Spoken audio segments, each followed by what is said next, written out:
Tu es le Dieu qui nous donne l'espérance.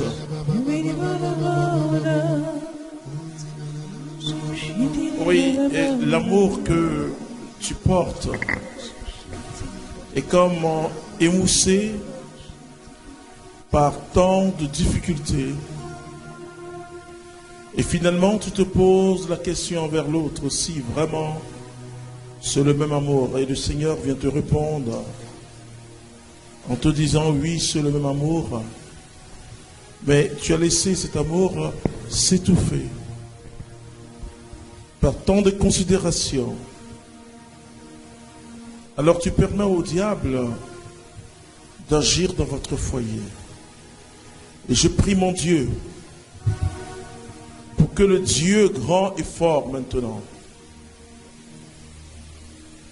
libère véritablement ton couple. Et je prie maintenant pour ça. Notre Père et notre Dieu, tu viens de dire, tu viens de donner cette parole, cet amour émoussé, étouffé, essoufflé. Et je crois en la puissance du nom de Jésus, l'Emmanuel, celui que tu fais venir auprès de nous et avec nous, et surtout en nous. Et c'est en son nom, Seigneur, que je prononce cette parole de grâce et de bénédiction sur ce couple. Que l'amour jaillisse de nouveau. Et nous te disons merci, Seigneur. Nous pouvons nous asseoir. Je vous salue dans le nom de notre Seigneur Jésus-Christ. S'il y a une entreprise humaine,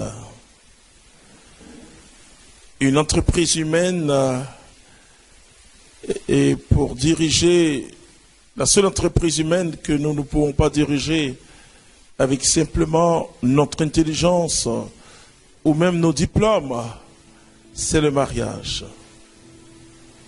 Et la seule entreprise où, et en prenant la direction de l'entreprise, on voit tout de suite ses limites, c'est le mariage. Là où beaucoup de chrétiens charismatiques se trompent, c'est que le combat spirituel se vit dans le mariage. C'est-à-dire que je ne connais pas une institution qui est la cible du diable. Et ce que je vais partager avec vous, c'est l'environnement spirituel du mariage, l'enjeu du combat spirituel. Nous allons toucher quelque chose. Je donne toute la gloire au Seigneur Jésus-Christ. Mais je vais vous dire des choses d'abord, parce que parfois on peut dire, et parce que je suis homme de Dieu, parce que je suis femme de Dieu, parce que mon mari prie, parce que je prie, alors tout va bien. C'est pas vrai. C'est pas vrai. Non, c'est même pas vrai. Ou bien, je ne veux pas vous effrayer, hein, ou bien, tel qu'on s'aime, on va toujours s'aimer. C'est pas vrai. C'est pas vrai parce que, et pour que ça continue, il faut la sécurité prophétique et il faut une consécration chaque jour de son amour à Dieu. Chaque jour. C'est-à-dire prendre, parce que la seule chose que le diable ne peut pas toucher, c'est ce qui appartient à Dieu. Or, nous savons que cette union entre deux personnes qui s'aiment, deux personnes amoureuses, enfin, il faut dire plutôt un homme amoureux et une femme amoureuse, et qui se rencontrent, d'abord, nous allons voir, surtout demain, que cette rencontre n'est pas le fait du hasard. Et c'est pourquoi je dis à ceux qui sont fiancés, ceux qui sont en cheminement pour le mariage et ceux qui désirent le mariage, vous allez vivre quelque chose de grand. Et ce que vous allez entendre, personnellement, je ne l'ai pas encore donné aux gens. Je ne l'ai pas encore donné aux gens, mais je vais vous donner, je commence par le témoignage. Mon épouse, elle a sommeil, enfin, elle a trop veillé, prier. Et je me suis marié le 28 mars à la mairie et le 30 mars à l'église. 91. Donc ça fait 28 ans, combien de mois? 5 mois. Bon. Avant de me marier, je me souviens qu'une dame, une ancienne divorcée, je prie Dieu qu'aujourd'hui elle s'est mariée. Bon, enfin. Elle lui a dit, mais vous êtes trop jeune. Trop jeune. Mais comment vous voulez vous marier comme ça? Trop jeune. Nous avons dit que nous comptons sur Jésus. Voilà. Vous voyez, ma femme, elle avait 23 ans, je pense, vous voyez, 23 ans. Et moi, j'étais dans ma 26e année. Donc imaginez, c'est vraiment... voilà. Et ça paraissait difficile quand même aux yeux des gens pour voir. Moi, j'avais rencontré Jésus-Christ. Je ne pouvais plus comme Tobie. Tobie a dit la parole la plus forte. Et cette parole de Tobie est répétée et méditée dans les mariages. Mais je me demande, est-ce qu'on choisit les textes ou bien c'est prophétiquement qu'on les choisit? Et il dit, nous n'allons pas nous unir comme des gens qui ne connaissent pas Dieu.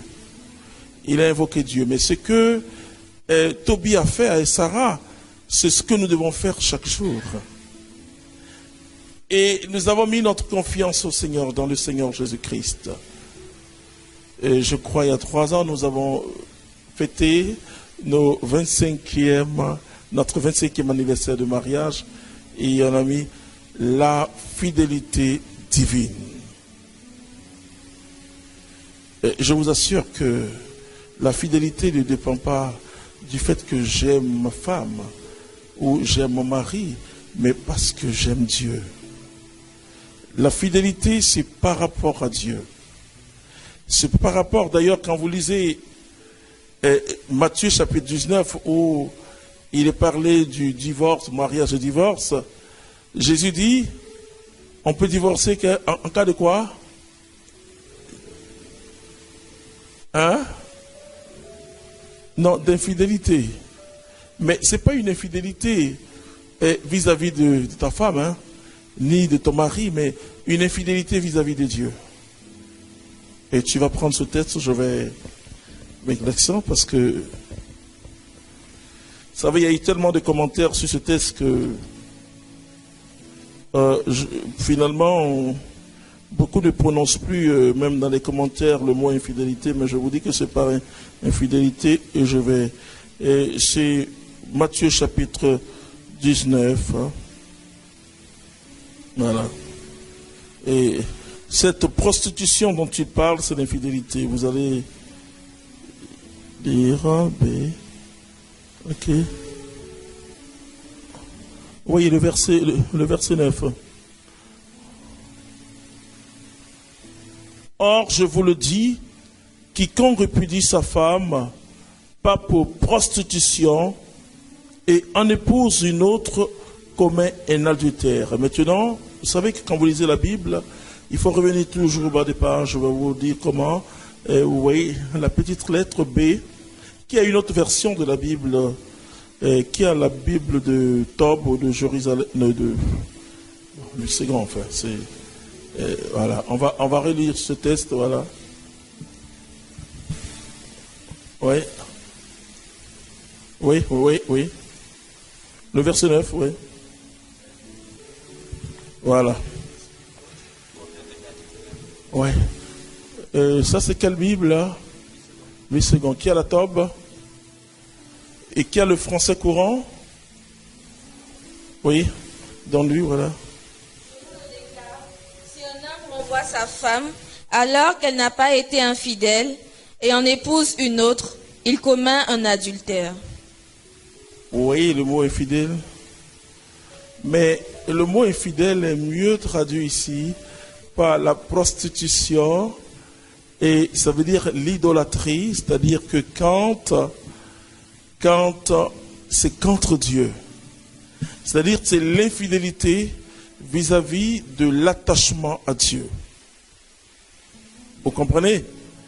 Et parce que, et quand on parle de la fidélité, beaucoup de personnes crois que c'est par rapport... Vous savez comment les chrétiens s'appellent? Les fidèles. Les fidèles du Christ. Ça veut dire que ceux qui sont fidèles à Jésus-Christ de Nazareth.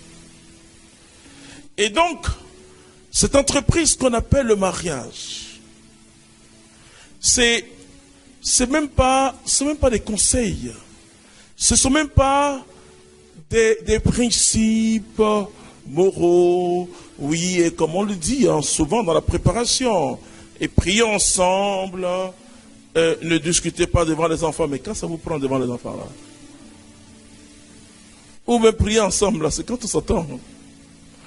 Alors nous allons voir, nous allons découvrir, et c'est que quand je vais parler de combat spirituel, je vais aussi vous parler de la grande victoire.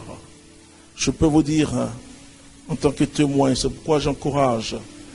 Et parfois je dis, heureux ceux qui entendent parfois les paroles avant de se marier. Le mariage est un combat spirituel. Il y a un environnement spirituel autour de cette entreprise. Parce que le diable, c'est que c'est par le mariage, c'est par la vie de famille qui peut affaiblir l'humanité. Alors la Bible nous dit que le diable va s'élever contre le mariage. Et ça c'est Pierre qui dit. Alors, et on le voit tout de suite, on le voit maintenant, que c'est une forme de mariage, c'est pas des mariages.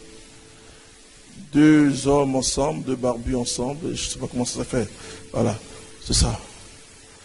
Nous allons lire la parole de Dieu. Genèse, chapitre 2, verset 24. Genèse, chapitre 2, verset 24. Et dans ce texte, il y a quelque chose. C'est pourquoi l'homme quitte son père et sa mère et s'attache à sa femme et ils deviennent une seule chair. Ouais. C'est pourquoi l'homme quitte. C'est pas l'homme quittera. L'homme quitte son père et sa mère pour s'attacher à sa femme et tous deux deviennent une seule chair. Parce qu'on se prépare pour la convention, donc... c'est ça. Amen. Voilà, bravo Gino. L'homme quitte son père et sa mère pour s'attacher à sa femme. Je vous dis que la femme aussi quitte. Voilà, l'homme quitte son père et sa mère. Alors nous allons voir l'environnement spirituel. Et je veux qu'on lise ce texte très, très important. On va revenir à Éphésiens chapitre 5 et chapitre 6 pour comprendre que la seule fois dans les épîtres de Paul où il décrit le combat spirituel, c'est dans Éphésiens chapitre 6. Mais vous allez voir ce que il dit au chapitre... Attendez, je vais trouver rapidement Éphésiens. Au chapitre 5, et quand vous prenez le verset 21, au chapitre 5, verset 21. Autres, dans la crainte du Christ, que les femmes le soient à leur mari comme au Seigneur. En effet, le mari est le chef de sa femme, comme le Christ est chef de l'Église, lui le sauveur du corps. Or, l'Église se soumet au Christ. Les femmes doivent donc, et de la même manière, se soumettre en tout à leur mari. Marie, aimez vos femmes, comme le Christ a aimé l'Église. Ok, on arrive maintenant au verset 33, toujours. Verset 33. Bref, en ce qui vous concerne, que chacun aime sa femme comme soi-même et que la femme révère son mari. On vient maintenant au chapitre 6, verset 1. Enfants, obéissez à vos parents dans le Seigneur. Cela est juste. Honore ton père et ta mère. Tel est le premier commandement auquel soit attachée une promesse. Pour que tu t'en trouves bien et jouisse d'une longue vie sur la terre. Et vous, parents, n'exaspérez pas vos enfants, mais usez en les éduquant de correction et de sémence qui s'inspirent du Seigneur. Ok. Continue. Esclaves, obéissez à vos maîtres d'ici-bas, avec crainte et tremblement, en simplicité de cœur, comme au Christ, non d'une obéissance toute extérieure, qui cherche à plaire aux hommes, mais comme des esclaves du Christ. Et tu viens au verset 9. Hein? Et vous, maîtres, aspirez de même à leur égard, laissez de côté les menaces, et dites-vous bien que pour eux, comme pour vous, le Maître est dans les cieux et qu'il ne fait point acception de personne. Vous voyez? Et qu'est-ce qu'il est en train de montrer? Qu'est-ce que Paul montre? Il montre la maison. Et dans cette maison, il y a un monsieur et madame. Dans cette maison, il y a les enfants et il y a ceux qui servent. Aujourd'hui, on va parler de servantes et ceux qui servent. Et à cette époque, c'était presque des esclaves, c'est-à-dire les personnes qu'on pouvait aller acheter. Voilà, pour dire, ok, on va sur un marché, on dit, ok, j'ai besoin de 2 esclaves. Voilà, et on les prenait. C'était pas des juifs. Voilà, majoritairement, c'était pas des juifs. C'était des assimilés, mais qui ne vivaient pas bien, voilà. Donc des personnes qui ont perdu tous leurs droits, etc. Et donc, qu'est-ce que Paul est en train de nous montrer? C'est l'environnement de la maison.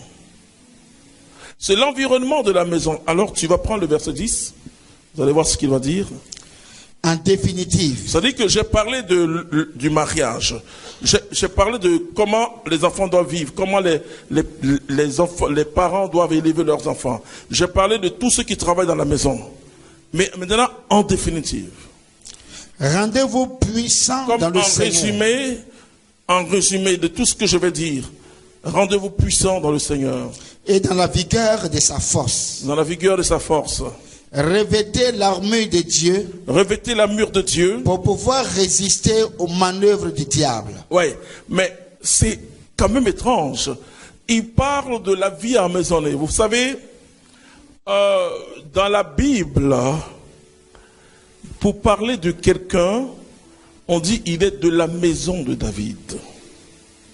Il est de la maison de David. C'est-à-dire que la famille sort d'une maison. Et dans nos traditions africaines, on dit la même chose. Et parfois, on dit le quartier. Le quartier, dans les villages, c'est pas comme le quartier à chose. Hein.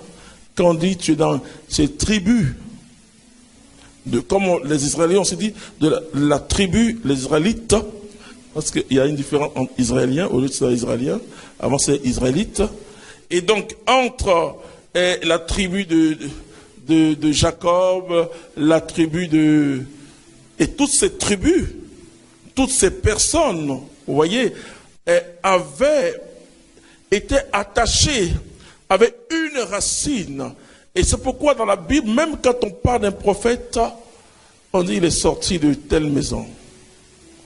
C'est très très important, frères et sœurs. Et c'est pourquoi, qu'est-ce que Joseph a à voir avec Jésus? Mais selon la prophétie, le prophète devait sortir de la maison de David. Ouais. Alors Joseph, qui a épousé Marie, et Jésus est né de Marie, mais Joseph est comme son père, puisque c'était un tellement grand mystère que tous ceux qui voyaient Jésus, ils disaient que c'est le fils naturel de Joseph. Hein. Vous voyez, il n'y avait que ce mystère a été révélé à qui? Vraiment à Élisabeth. Et on ne sait même pas qui était là quand Élisabeth disait « Tu es bénie en toutes les femmes. Et le fruit de ton sang est béni. » Élisabeth est une grande sainte. Hein? Et parce qu'après, quand vous voyez les gens, ils parlent de Jésus, le fils de Joseph. Quand Jésus, dans Luc au chapitre 4, à partir du verset 18, vous pouvez lire jusqu'au verset 20, et quand tu commences à lire le livre, Tout le monde regarde, mais ce n'est pas le fils de Joseph. Vous voyez? Et comme je dis toujours, Marie, ce qu'elle a vécu, c'est un grand mystère, extraordinaire. Et donc, la maison est importante. Et donc, l'homme quitte dans le mariage la maison de son père. La femme aussi quitte la maison de son père et pour s'attacher à une personne, et toutes deux deviennent désormais une même réalité, une même chair. Il y a un environnement spirituel dense qui se fait. Et Paul, en parlant de ce mystère, vous voyez, il va parler de ce mystère de l'amour comme du Christ et de son Église. Il n'y a pas un mystère, frères et sœurs. Il n'y a pas une vocation qui est plus grande que la vocation du mariage. Il faut écrire ça. Il faut écrire ça, parce que je remarque que dans l'Église catholique, quand quelqu'un va se marier, alors que peut-être qu'un jour il a senti la vie consacrée, on dit tu as laissé Dieu. C'est pas vrai. Ce sont des appels du Seigneur. On a besoin de personnes totalement libres pour aider, mais on a besoin de personnes aussi pour éduquer le monde à travers les enfants. Donc c'est Paul dit au verset chapitre 5, verset 32, il dit « Ce mystère est de grande portée. Je veux dire qu'il s'applique au Christ et à l'Église. » Voilà. Ce mystère est tellement grand, est tellement puissant que l'Église, en comprenant, en enlésiant, en priant, à faire du sacrement, à faire du mariage, un grand mystère sacramentel. C'est-à-dire que le mariage a atteint dans l'esprit de l'Église, qui est l'esprit de Dieu, est un mystère tellement grand que ça devient un sacrement. Les vœux ne sont pas un sacrement. C'est-à-dire que je me donne totalement à Dieu, mais ce n'est pas un sacrement, c'est un vœu de chasteté, de pauvreté et d'obéissance. Mais le mariage, c'est grand. Alors, c'est sûr que, puisque ça concerne, par le mariage, on voit, entre le mariage, enfin, l'amour entre l'homme et la femme, on voit ce que Jésus a fait s'applique à ce grand mystère du Christ, Dieu qui descend et qui prend non seulement notre condition, et c'est pourquoi il n'y a pas de mariage sans sacrifice. Alors ça va entraîner un combat spirituel. Et de ce mariage va dépendre ta bénédiction éternelle ou ta malédiction éternelle. Tu vas prendre 1 Pierre chapitre 3 verset 7. Ça va dépendre de tout ce que tu peux avoir. Tout ce que Dieu peut te donner après le mariage va dépendre de comment tu vis ton mariage. Ça, je peux vous le dire. Tout ce que Dieu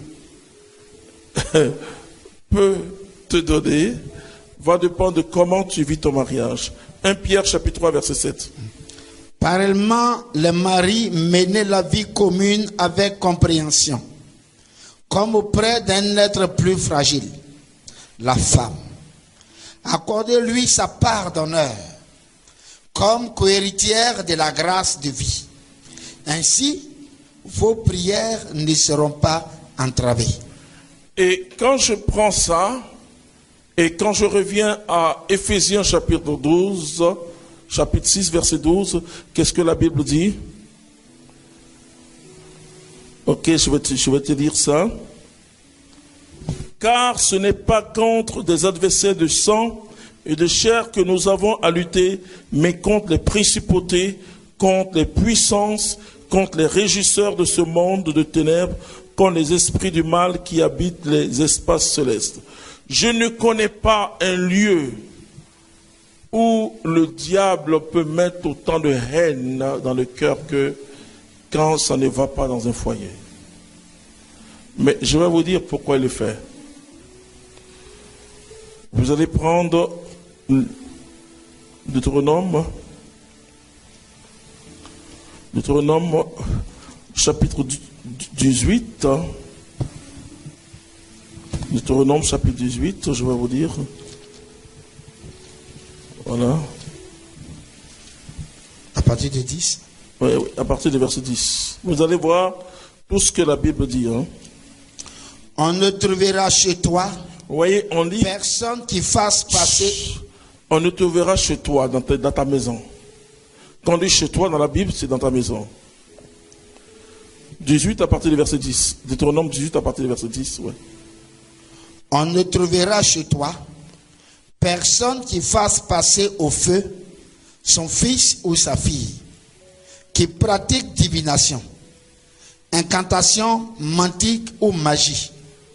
Personne qui use de charme, qui interroge les spectres et devins, qui invoque les morts, car quiconque fait ces choses est en abomination à Yahvé ton Dieu. Et c'est à cause de ces abominations que Yahvé ton Dieu chasse ces nations devant toi. C'est-à-dire que quand vous apprenez à connaître Dieu, tu ne peux plus dire non, c'est ma femme, non, c'est mon mari.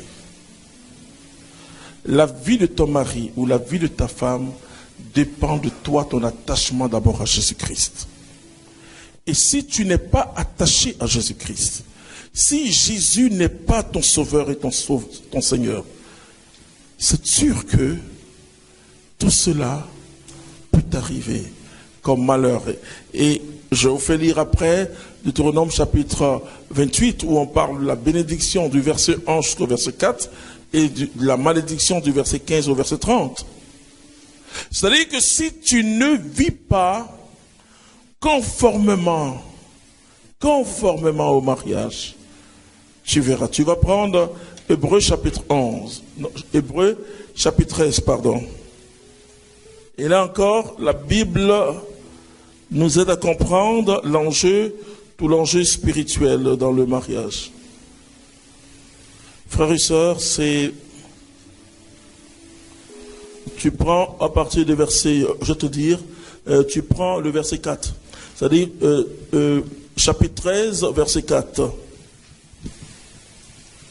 Vous allez voir ce que la Bible dit. Hébreux 13, chapitre, verset 4.